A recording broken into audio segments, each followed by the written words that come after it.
नमस्कार दोस्तों, स्वागत है आपका अपने डेली अपडेट्स यूट्यूब चैनल पर। जैसा आप सभी को पता है कि हम सभी लोग बीएड सेकंड सेमेस्टर का पेपर फर्स्ट कंप्लीट कर रहे थे, जो कि आपका है विद्यालय प्रबंधन एवं नेतृत्व, जिसमें हमारा 2 यूनिट समाप्त हो चुका है। तीसरा यूनिट हम लोग पढ़ रहे थे, जिसमें लॉन्ग आंसर हम लोगों का कल कंप्लीट हुआ था।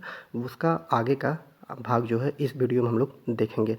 जैसा कि आप सभी को पता है कि हम सभी लोग पेपर फर्स्ट और पेपर सेकेंड हमारे द्वारा कंप्लीट कराया जाएगा, तो जल्दी से जल्दी मैं कोशिश करूँगा कि आप लोगों का पेपर फर्स्ट और सेकंड कंप्लीट हो जाए, क्योंकि पेपर आप लोगों का बहुत ही नज़दीक आ चुका है। तो आप लोग मेहनत से पढ़ाई करते रहिए। तो देखते हैं आगे का क्वेश्चन आंसर। वीडियो देखने से पहले आप लोगों ने अभी तक चैनल को लाइक शेयर सब्सक्राइब नहीं किए हैं तो जल्दी से चैनल को लाइक शेयर सब्सक्राइब कर लीजिए, क्योंकि इसी प्रकार बीएड से संबंधित संपूर्ण जानकारियाँ मेरे द्वारा वीडियो के माध्यम से आप तक सभी तक पहुँचाई जाएंगी। तो देख लेते हैं क्वेश्चन आंसर। क्वेश्चन नंबर 2, राज्य स्तर पर शिक्षा प्रशासन का विस्तृत रूप से वर्णन कीजिए। जैसा कि हम लोगों ने इसके पहले वीडियो में केंद्र स्तर पर शिक्षा प्रशासन का वर्णन कर लिया है, तो अब राज्य प्रशासन का वर्णन करते हैं हम लोग। उत्तर क्या है? राज्य प्रशासन पर राज्य स्तर पर शिक्षा का प्रशासन, अर्थात राज्य स्तर पर शिक्षा प्रशासन का ढांचा अंग्रेजी शासनकाल की भांति ही चल रहा है और राज्य स्तर पर शिक्षा का कार्य शासन के विभिन्न विभागों के प्रशासनिक नियंत्रण में चल रहा है। राज्य स्तर पर शिक्षा प्रशासन का अध्ययन हम निम्नलिखित शीर्षकों के अंतर्गत करते हैं। तो नंबर 1 क्या है शीर्षक? नंबर 1, राज्य का शिक्षा मंत्रालय, अर्थात राज्य स्तर पर शिक्षा विभाग का सबसे बड़ा अधिकारी शिक्षा मंत्री होता है। अनेक राज्यों में शिक्षा मंत्री की सहायता के लिए उप मंत्री भी रखे जाते हैं। जब शिक्षा मंत्री पर अधिक कार्यभार हो जाता है तो उसके लिए एक मंत्री रखा जाता है और उस मंत्री को क्या बोलते हैं? उप मंत्री बोलते हैं। शिक्षा मंत्रालय शिक्षा की नीतियों तथा योजनाओं का निर्धारण राज्य की सुविधा एवं विकास की दृष्टि से करता है। उसे उपलब्ध साधनों के आधार पर क्रियान्वित किया जाता है। शिक्षा मंत्रालय के प्रमुख कार्य जो शिक्षा मंत्री द्वारा किए जाते हैं तो निम्नलिखित हैं। क्या है? हम लोग देख सकते हैं। नंबर 1, शिक्षा से संबंधित विषयों पर राज्य की विधानसभा के प्रति उत्तरदायी रहना। नंबर 2, जिन राज्यों में विधानमंडल कार्य कर रहे हैं वहाँ उन्हें शिक्षा संबंधी विधायक परामर्श देना। नंबर 3, राज्य की शिक्षा नीति को निर्धारण करना तथा राज्य के सभी पहलुओं को राज्य स्तर पर नेतृत्व प्रदान करना। नंबर 4, शिक्षा के सभी स्तरों पर उत्पन्न होने वाली समस्याओं का निदान करना तथा शिक्षा का समुचित विकास करना। राज्य में शैक्षिक अनुसंधान कार्यों को प्रोत्साहित करना। नंबर 5 क्या है कि निजी प्रबंधकों तथा स्थानीय संस्थाओं को शिक्षा के प्रत्येक स्तर पर आर्थिक, प्रशासनिक तथा संचालन संबंधी सहायता प्रदान करना। नंबर 6 क्या है? केंद्रीय सरकार की शैक्षिक योजनाओं, नीतियों एवं शैक्षिक निर्णयों को राज्य में समुचित रूप से लागू करना होता है। नेक्स्ट क्या है? राज्य की सीमा में शिक्षा के प्रत्येक स्तर पर निरीक्षण एवं पर्यवेक्षण करना होता है। नेक्स्ट, राज्य स्तर पर शैक्षिक प्रगति का मूल्यांकन करना होता है। नेक्स्ट, संपूर्ण राज्य की शैक्षिक क्रियाओं में सामंजस्य स्थापित करना होता है। तो देख लेते हैं। राज्य स्तर पर शैक्षिक गतिविधियों में समन्वय स्थापित करने की दृष्टि से कोठारी आयोग ने सुझाव दिया था कि प्रत्येक राज्य में शीघ्र ही एक शिक्षा परिषद अर्थात काउंसिल ऑफ एजुकेशन की स्थापना की जानी चाहिए। इस परिषद का सभापति उस राज्य का शिक्षा मंत्री हो तथा उसके प्रमुख सदस्यों के रूप में विश्वविद्यालयों के विद्वानों, शिक्षा के विभिन्न स्तरों पर कार्य करने वाले संचालकों, शिक्षा विशेषज्ञों एवं राज्य के प्रमुख शिक्षा शास्त्रियों को रखा जाए। इस परिषद की बैठक जो है वो वर्ष में 2 से 3 से 4 बार होगी और जिसमें विद्यालयी शिक्षा के विकास एवं प्रगति के प्रकरणों पर तथा राज्य स्तर पर शिक्षा का मूल्यांकन करने के विषयों तथा शैक्षिक कार्यक्रमों पर गंभीर विचार विमर्श होगा और ठोस निर्णयों के आधार पर यह परिषद राज्य सरकार को आवश्यक परामर्श देंगे। यह परिषद राज्य की शिक्षा सलाहकार परिषद की भांति कार्य करेगी और राज्य की विधानमंडल तथा विधानसभा के प्रति उत्तरदायी होगी। दूसरा हेडिंग देख लेते हैं, राज्य का शिक्षा निदेशालय। इसमें क्या है? शिक्षा संचालन का प्रमुख अधिकारी क्या होता है? शिक्षा चालक होता है। इसमें आप लोगों को समझाने के लिए कुछ भी नहीं है, 1% भी कुछ भी नहीं है, बस आप लोगों को फैक्ट याद करना है और शिक्षा से संबंधित जो शिक्षा मंत्री के कार्य होते हैं, राज्य शिक्षा के लिए क्या कर सकती है, पंचायत क्या कर सकती है, नगर पालिका क्या कर सकती है, केंद्र सरकार क्या कर सकती है, वही चीज़ आपको लिखना है। जो कमियाँ अगर आप लोग पढ़ेंगे भी नहीं इस टॉपिक को तब भी आप लोग लिख लेंगे, लेकिन यहाँ पर कुछ फैक्चुअल नॉलेज भी आप लोगों को वहाँ पर डालना पड़ेगा, फैक्ट भी डालना पड़ेगा पेपर लिखते समय, तभी आप लोगों को अच्छे से अच्छे नंबर मिल पाएंगे। शिक्षा सचिवालय द्वारा निर्धारित नीतियों, योजनाओं तथा कार्यक्रमों को राज्य में क्रियान्वित करने का कार्य शिक्षा निदेशालय के द्वारा ही किया जाता है और इस दृष्टि से इस कार्यपालिका संस्था के रूप में माना जाता है। यह राज्य सरकार तथा शिक्षा संस्थाओं के बीच एक जोड़ने वाली कड़ी है। शिक्षा के विभिन्न पहलुओं से संबंधित शैक्षिक स्थिति से, सरकार की शैक्षिक नीतियों के प्रति होने वाली प्रतिक्रिया से तथा राज्य का शिक्षा संचालन संपूर्ण शैक्षिक प्रशासन के लिए उत्तरदायी होता है और राज्य का संभागीय स्तर पर जिले प्राथमिक शिक्षा से लेकर राज्य की माध्यमिक शिक्षा की व्यवस्था तथा प्रशासन की देखरेख करनी होती है। शिक्षक प्रशिक्षण की व्यवस्था का भार, नवीन शिक्षण संस्थाओं की स्थापना का दायित्व तथा राज्य में शैक्षिक विकास तथा प्रगति करने का दायित्व शिक्षा संचालन पर ही होता है। इसके अतिरिक्त माध्यमिक स्तर पर पाठ्यक्रम का निर्धारण करने तथा परीक्षाओं का संचालन करने की दृष्टि से वह माध्यमिक शिक्षा परिषद का सभापति तथा प्रमुख अधिकारी के रूप में भी कार्य किया करता है। तो आप लोग देख चुके हैं। अगला देख लेते हैं तीसरा, राज्य का शिक्षा सचिवालय। अब राज्य का शिक्षा सचिवालय के बारे में जान लीजिए, ये क्या क्या कार्य शिक्षा के लिए करता है। तो शिक्षा संबंधित निर्णयों एवं नीतियों का निर्धारण शिक्षा सचिवालय में होता है। राज्य स्तर पर शिक्षा सचिवालय का सबसे बड़ा अधिकारी शिक्षा सचिव होता है, जो अखिल भारतीय सेवाओं का सदस्य होता है। इसके अधीन शिक्षा प्रशासन को सुविधापूर्वक चलाने हेतु उप सचिव तथा सहायक सचिव भी रखे जाते हैं। प्रत्येक राज्य में उप सचिवों तथा सहायक सचिवों की संख्या राज्य की शैक्षणिक आवश्यकताओं के अनुसार निर्धारित की जाती है। मतलब अलग अलग राज्यों में अलग अलग होते हैं। शिक्षा सचिवालय का सीधा संबंध शिक्षा मंत्री तथा उप शिक्षा मंत्री से होता है। राज्य सरकार के शिक्षा संबंधी आदेश जो होते हैं वो सभी शिक्षा सचिवालय से ही निकलते हैं। शिक्षा संबंधी विषयों, प्रकरणों एवं नीतियों आदि को शिक्षा सचिवालय के अधिकारी गहन विचार के पश्चात शिक्षा सचिव के सम्मुख प्रस्तुत करते हैं तथा शिक्षा सचिव द्वारा उनमें आवश्यक संशोधन करने के बाद ही उन्हें शिक्षा मंत्री के सम्मुख रखा जाता है। स्पष्ट है कि शिक्षा की योजनाओं तथा नीतियों के निर्धारण में, प्रशासनिक सुविधाओं हेतु आदेशों के प्रसारण में, शिक्षा सचिवालय के नियंत्रण तथा निरीक्षण में शिक्षा संचालनात्मक का कार्य किया जाता है। तो ये कार्य होता है राज्य का शिक्षा सचिवालय का। अगला पॉइंट है 4, राजकीय शिक्षा परामर्शदाता। तो इसके बारे में देख लेते हैं, राष्ट्रीय शिक्षा परामर्शदाता के बारे में। राज्य सरकार को शैक्षिक विषयों पर गंभीर, इसका नाम ही है परामर्शदाता, अर्थात जो राज्य सरकार शिक्षा मंत्री को परामर्श दे सकता है। ये तो आप लोग हेडिंग से समझ जाइए। राज्य सरकार को शैक्षिक विषयों पर गंभीर परामर्श देने के लिए सर्वप्रथम लगभग प्रत्येक राज्य में शिक्षा परामर्शदाता मंडल की स्थापना की गई है। प्रत्येक राज्य में प्रशासनिक दृष्टि से इसके संगठन में भिन्नता पाई जाती है। कुछ राज्यों में शिक्षा परामर्शदाता मंडल शिक्षा के सभी पहलुओं पर विचार एवं परामर्श दिया करता है और कुछ राज्यों में शिक्षा के विभिन्न पहलुओं से संबंधित सामान्य परामर्शदाता मंडल के साथ विशिष्ट पहलुओं पर विशिष्ट परामर्श दिया करते हैं। माध्यमिक जो आयोग का सुझाव जो है वो राज्य का शिक्षा परामर्शदाता मंडल केंद्रीय शिक्षा परामर्श मंडल की तरह सक्रिय रूप से कार्य करते हैं और उनके अनुसार इस मंडल का सभापतित्व शिक्षा मंत्री को ग्रहण करना चाहिए और शिक्षा संचालन अथवा शिक्षा सचिव को इसके सचिव के रूप में कार्य करना चाहिए। तो ये आप लोग जान लीजिए, शिक्षा जो राज्य की शिक्षा परामर्शदाता है वो शिक्षा मंत्री को शिक्षा से संबंधित सभी जो परामर्श होते हैं वो देता है। नंबर 5, राज्य शिक्षा संस्थान। तो इसमें क्या है, शिक्षा की प्रगति करने तथा शिक्षण प्रशिक्षण को प्रभावी बनाने हेतु के उद्देश्य से कुछ वर्ष पूर्व अनेक राज्यों में राज्य शिक्षा संस्थान की स्थापना की गई है। इस संस्था का प्रमुख दायित्व प्राथमिक शिक्षा में गुणात्मक विकास करना है।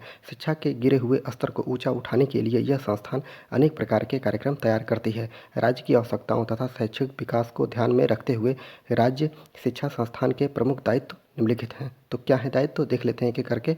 नंबर 1, शिक्षा प्रशासन तथा निरीक्षण को प्रभावी तथा कुशल बनाना। नंबर 2, सेवाकालीन शिक्षकों की शिक्षा तथा प्रशिक्षण की व्यवस्था करना। नंबर 3 है शिक्षा के क्षेत्र में योग्य शिक्षक तैयार करना। नंबर 4, विभिन्न शिक्षण विधियों को मनोवैज्ञानिक रूप से प्रगतिशील बनाना। नंबर 5, शैक्षिक अनुसंधान को प्रोत्साहित करना। जबकि नंबर 6, शिक्षा का समय समय पर मूल्यांकन करना तथा आवश्यक सुझाव प्रस्तुत करना है। नंबर 6 देख लेते हैं, हेडिंग क्या है, माध्यमिक शिक्षा मंडल। तो इसमें क्या है ये देख लेते हैं कि प्रत्येक राज्य में माध्यमिक स्तर पर परीक्षाओं का संचालन करने, पाठ्यक्रम को निर्धारित करने, विद्यालयों के विभिन्न विषयों के शिक्षण हेतु मान्यता देने तथा वित्त संबंधी प्रकरणों को सुलझाने आदि के लिए माध्यमिक शिक्षा मंडल का गठन किया गया है। तो आप लोग याद कर लीजिएगा किसके लिए माध्यमिक शिक्षा मंडल का गठन किया जाता है। इस परिषद का प्रमुख कार्य परीक्षा संपन्न कराना ही समझा जाता है। मंडल का प्रमुख पदाधिकारी जो होता है वो सभापति होता है, जो राज्य शासन द्वारा नियुक्त किया जाता है। प्रायः राज्यों में माध्यमिक शिक्षा मंडल का सभापति जो होता है वो शिक्षा संचालन ही करता है और मंडल की संपूर्ण प्रशासनिक गतिविधियों एवं क्रियाओं का संचालन करने हेतु सचिव की नियुक्ति की जाती है, जो माध्यमिक शिक्षा मंडल के सभी कार्यों के लिए उत्तरदायी होता है। सचिव के अतिरिक्त मंडल में उप सचिव भी होते हैं जो मंडल के विभिन्न कार्यों को संपन्न करते हैं। उप सचिव भी हैं जो मंडल के विभिन्न कार्यों को संपादित करते हैं। उप सचिव की संख्या राज्य सरकार आवश्यकता अनुसार निर्धारित करता है। उप सचिवों के अतिरिक्त मंडल में सहायक सचिवों एवं अन्य पदाधिकारी की नियुक्ति भी की जाती है। शिक्षा का विकास करने, शैक्षिक स्तर को ऊंचा उठाने तथा परीक्षा प्रणाली को अधिक उपयोगी तथा मनोवैज्ञानिक बनाने के लिए प्रत्येक राज्य में यानी कि माध्यमिक शिक्षा मंडल का महत्व अन्य निकायों की तुलना में कम नहीं है। अगला पॉइंट है नंबर 7, राज्य के विश्वविद्यालय।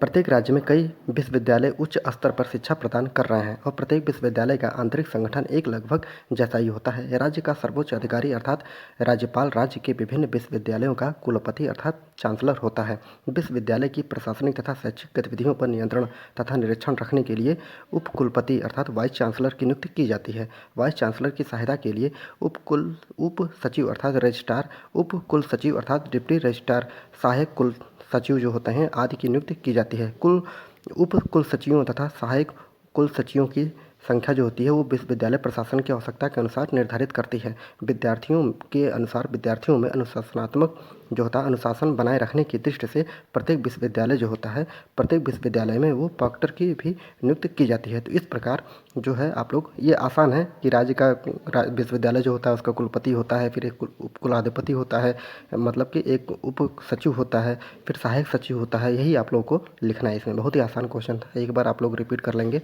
तो अच्छे से आप लोग कर सकते हैं। तो आप लोगों का राज्य स्तर पर शिक्षा प्रशासन का विस्तृत विवरण जो है ये क्वेश्चन आप लोगों का समाप्त होता है। देखते हैं अगला क्वेश्चन। अगला क्वेश्चन है कि प्रश्न 3, स्थानीय स्तर पर शिक्षा प्रशासन का विस्तृत विवरण। तो आप लोगों ने अभी देख लिया है किसका, राज्य स्तर पर। अब देख लेते हैं स्थानीय स्तर पर शिक्षा प्रशासन। तो इसमें है स्थानीय आवश्यकताओं एवं विकास के लिए शिक्षा के संबंध में स्थानीय निकायों की विशेष महत्व है और शिक्षा स्थानीय प्रशासन से स्थानीय विभिन्नताओं की उपेक्षा नहीं हो पाती है और विकास हेतु स्वस्थ उत्साह रुचि एवं प्रेरणा बनी रही है। और अमेरिका में स्थानीय प्रशासन ही स्थानीय की व्यवस्था करता है। फ्रांस में कन्फ्यूशस एवं इंग्लैंड में स्थानीय शिक्षा सत्ता जो होती है स्थानीय शिक्षा स्तर पर शिक्षा की व्यवस्था कुशलतापूर्वक कर रही है।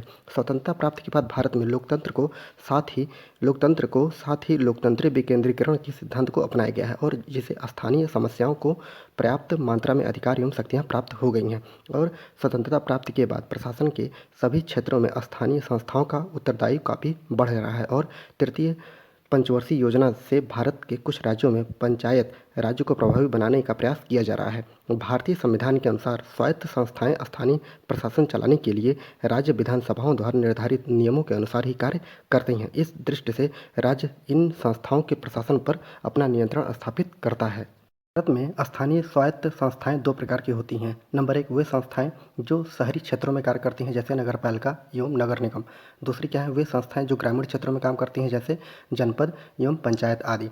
सन 1947 के बाद स्थानीय संस्थाएं 3 स्तरों पर कार्य कर रही हैं। नंबर 1 ग्रामीण स्तर पर, नंबर 2 विकास खंड स्तर पर, नंबर 3 जिला स्तर पर। तो देख लेते हैं पंचायत राज में उपयुक्त तीनों स्तरों पर अनेक शैक्षिक प्रशासन संबंधी उत्तरदायित्व विभिन्न संस्थाओं को दिया गया है। भारत जैसे विशाल देश में प्राथमिक शिक्षा की जो व्यवस्था स्थानीय संस्थाओं द्वारा होती है वह किसी अन्य स्रोत से संभव नहीं है। भारत में प्राथमिक स्तर पर शिक्षा का संचालन करने वाली प्रमुख संस्थाएं निम्नलिखित हैं। नंबर 1 कौन सी संस्थाएं हैं, तो नंबर 1 देख लेते हैं महानगर पालिका।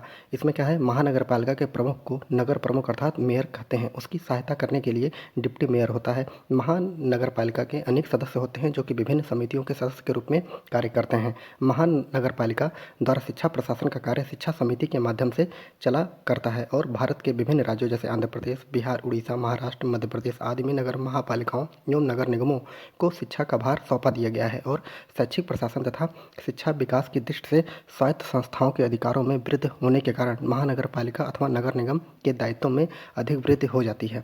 दूसरा क्या है, नगर पालिका। इसमें देख लेते हैं नगर पालिका में नगर पालिका का प्रमुख अधिकारी अध्यक्ष प्रेसिडेंट होता है। नगर पालिका की सहायता से कार्यकारिणी के प्रधान और सचिव की नियुक्ति की जाती है और भारत के विभिन्न राज्यों में 2 प्रकार की नगर पालिकाएँ कार्य करती हैं। नंबर 1 कौन कौन सी हैं, तो नंबर 1 देख लेते हैं कि अधिकृत नगर पालिकाएँ जो कि प्राथमिक शिक्षा के लिए 1 लाख रुपये का वार्षिक धनराशि से कम खर्च नहीं करती है। नंबर 2 अधिकृत नगर पालिकाएँ जो कि प्राथमिक शिक्षा के लिए 1 लाख रुपए की वार्षिक धनराशि से कम खर्च नहीं करती है। नंबर बी क्या है? अनधिकृत नगरपालिकाएँ जो कि प्राथमिक शिक्षा के लिए कम धनराशि जो है वो खर्च करती है। नगरपालिका के प्राथमिक कार्य के विभिन्न विभागों में विभाजित रहते हैं। शिक्षा प्रशासन का कार्य शिक्षा विभाग करता है, जिसका प्रमुख अधिकारी शिक्षा सुपरिटेंडेंट होता है और नगरपालिका की शिक्षा संबंधी योजनाओं, नीतियों का क्रियान्वयन करता है। इसका मुख्य कार्य नगर के प्राथमिक विद्यालयों का निरीक्षण करना होता है। नगरपालिका का शिक्षा विभाग शिक्षा समिति के अधीन कार्य करता है। तो आप लोगों ने अब महानगर पालिका देख लिया, नगर पालिका देख लिया, अब जिला परिषद देख लेते हैं। नंबर 3 जिला परिषद। जिला परिषद का प्रमुख अधिकारी जो होता है वो अध्यक्ष होता है। अपने देश के विभिन्न राज्यों में ग्रामीण क्षेत्रों में शिक्षा प्रशासन के लिए 2 प्रणाली अपनाई गई है। कुछ राज्य जैसे गुजरात, मद्रास में ग्रामीण शैक्षिक प्रशासन की व्यवस्था जिला बोर्ड और ग्राम पंचायत करती है और कुछ राज्यों जैसे मध्य प्रदेश, उत्तर प्रदेश में शैक्षिक प्रशासन का संचालन जो होता है वो जिला परिषदों एवं ग्राम पंचायतों द्वारा किया जाता है। जिला परिषद निरीक्षकों की सहायता से नवीन विद्यालयों की स्थापना करने, विकास करने तथा उनकी प्रगति करने की योजनाएं बनाया करती है। तो आप लोगों ने जिला परिषद भी देख लिया। अब देख लेते हैं ग्राम स्तर पर सबसे छोटी इकाई देख लेते हैं, ग्राम पंचायत। प्रजातंत्र को सफल बनाने के लिए विकेंद्रीकरण पर अधिक महत्व दिया जाता है, अतः इस दृष्टि से ग्राम पंचायतों में शिक्षा प्रशासन का अधिक महत्व होता है और ग्राम पंचायतें शिक्षा के प्रसार एवं प्रचार के लिए मुख्य कार्य कर रही हैं। शिक्षा की दृष्टि से अनेक राज्यों में पंचायत कानूनों का निर्माण किया गया है। वर्तमान स्थिति में ग्रामीण क्षेत्रों में शिक्षा का विकास पंचायतों की कार्यप्रणाली पर निर्भर करता है। उत्तर प्रदेश में स्थानीय स्तर पर शिक्षा प्रशासन जिला विद्यालय निरीक्षक एवं बेसिक शिक्षा अधिकारी, विद्यालय उप निरीक्षक, सहायक विद्यालय उप निरीक्षक तथा निरीक्षिका के द्वारा होता है। बालिकाओं के विद्यालय महिला बेसिक शिक्षक अधिकारी द्वारा नियंत्रित होते हैं। तो इस प्रकार आप लोगों का ये जो क्वेश्चन है, तीसरा क्वेश्चन भी समाप्त होता है। ये बहुत इंपॉर्टेंट क्वेश्चन था। अब ज़्यादा वीडियो लंबा हो जाएगा, इसलिए मैं अगला वीडियो लाऊंगा, अगला पार्ट लाऊंगा जिसमें आपके 2-3 क्वेश्चन और बाकी हैं लॉन्ग आंसर, क्योंकि ये जो यूनिट है बहुत ही लंबा है लेकिन बहुत ही इंपॉर्टेंट है, क्योंकि आप केवल परीक्षा तक ही सीमित नहीं है बल्कि आप फ्यूचर में भी तैयारी करेंगे तो उसके लिए भी ये सब जानना बहुत ज़रूरी है। अगर आप लोगों ने अभी तक चैनल को लाइक शेयर सब्सक्राइब नहीं किया है तो जल्दी से चैनल को लाइक शेयर सब्सक्राइब कर दीजिए, क्योंकि इसी प्रकार की सटीक जानकारियाँ पूरे बीएड से संबंधित जितनी भी जानकारियाँ होंगी आप लोगों को मेरे द्वारा वीडियो के माध्यम से लगातार प्राप्त होती रहेंगी। पूरा वीडियो देखने के लिए बहुत बहुत धन्यवाद।